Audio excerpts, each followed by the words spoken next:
Sesuai dengan tema kita hari ini, pada IHT kali ini kita mengusung tema tentang penguatan implementasi kurikulum Merdeka melalui optimalisasi platform Merdeka Mengajar.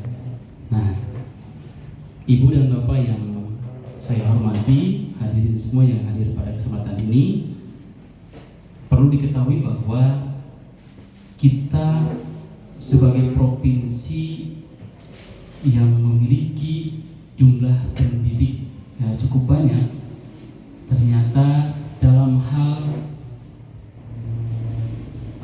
pengaksesan atau login tentang platform Merdeka Mengajar ini, sebenarnya kita berada di yang teratas dalam hal tanda kutip. Di sini adalah terkait dengan jumlah pengakses platform Merdeka Mengajar atau yang lebih kita kenal PMM.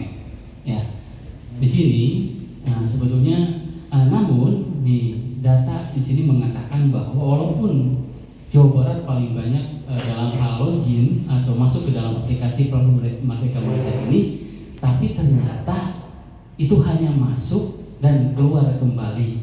Artinya, kalau kita ibaratkan, kalau analogikan kita bertamu ke sebuah tempat, ya, kita hanya mengetuk pintu, masuk, lalu keluar lagi.